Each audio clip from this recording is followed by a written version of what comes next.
Alhamdulillah, c'est la parole qui doit résonner dans ton cœur, dans ton esprit et dans ta tête. C'est la parole qui doit être multipliée de jour comme de nuit. Même si ça va mal, même si je sais que tu as des problèmes de santé ou tes enfants ont des problèmes de santé, touchés par un handicap ou des problèmes dans le couple, des problèmes avec tes parents, on t'a calomnié, on t'a mis de côté, on a menti sur toi, on t'a trahi, tu as des problèmes d'argent, Ici, tu dois multiplier la parole qui est Alhamdulillah. Et n'oublie pas qu'il y a une sagesse énorme derrière ton lot d'épreuves parce que tout le monde a des épreuves et tu ne peux pas y échapper. Abshir, réjouis-toi. Le prophète alayhi salatu wassalam a dit Inna afdal an-nas. Inna afdal an-nas, les meilleurs des gens. Yawm al-qiyamah, au jour de la résurrection, ce sont Al-Hammadoun. Ce sont des gens comme toi, Inch'Allah ta'ala, ceux qui multiplient la parole, Alhamdulillah, louange à Allah. Ils remercient Allah parce qu'ils savent que tout vient d'Allah subhanahu wa ta'ala. Et ils savent qu'à travers leur épreuve, l'épreuve que tu vis, toi, au niveau de ta santé, tes proches, ta famille ou peu importe, eh bien Allah t'a préservé d'une plus grande épreuve parce que tu ne peux pas y échapper. Tu auras des épreuves dans tous les cas. Donc l'épreuve que tu as, c'est une sagesse. Parmi les sagesses qu'il y a derrière les épreuves, c'est que peut-être sûrement Allah t'a évité une plus grande épreuve. Pourquoi ? Parce que tu dois dans tous les cas avoir des épreuves et Allah Azza wa Jalla dit La yukallifullahu nafsan illa wus'aha.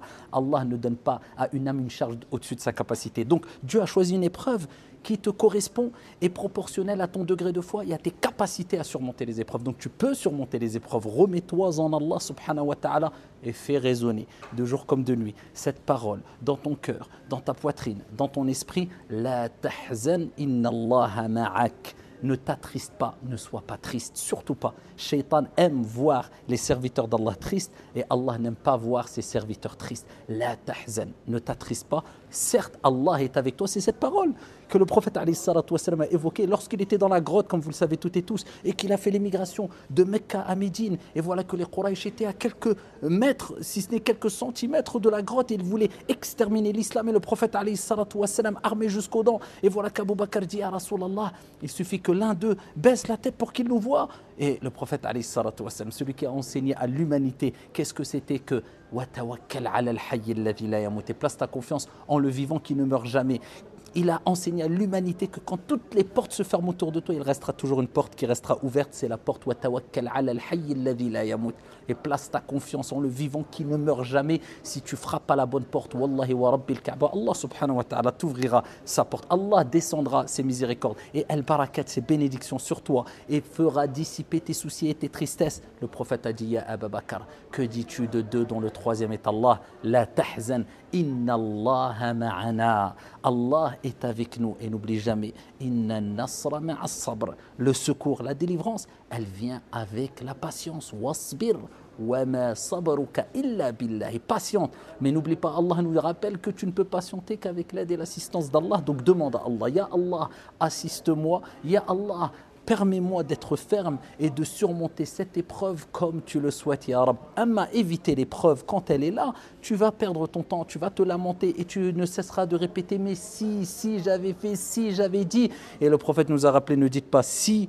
Mais ça, c'est simple. Pourquoi ? Parce que c'est une porte ouverte à Shaitan. Mais si j'avais fait ça, si j'avais dit ça. Par contre, si tu dis si, pour te réformer, et c'est bénéfique pour toi, et pour ne pas refaire les mêmes erreurs, et pas pour te lamenter, mais pour positiver, il n'y a pas de problème. Mais si c'est pour regretter, te lamenter, et baisser les bras, sache que l'islam appelle à l'optimisme.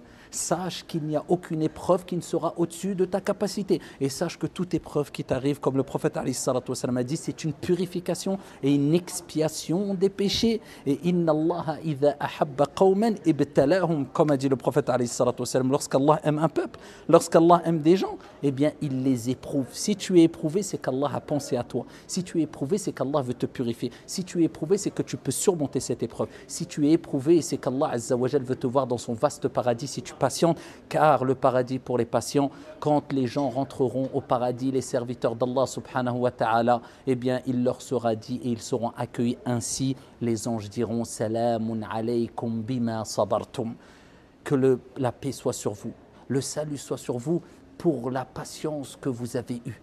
La patience, c'est une des meilleures vertus. La patience, c'est une lumière. Et n'oubliez jamais que toutes les épreuves que vous pouvez voir autour de vous, il faut relativiser. Il y a plus grave autour de vous. Si tu as perdu un œil, ô combien sont aveugles. Si tu es aveugle, ô combien sont tétraplégiques et sont allongés, rêveraient de bouger. Si tu n'as tout, il faut relativiser. Il y a toujours pire que toi.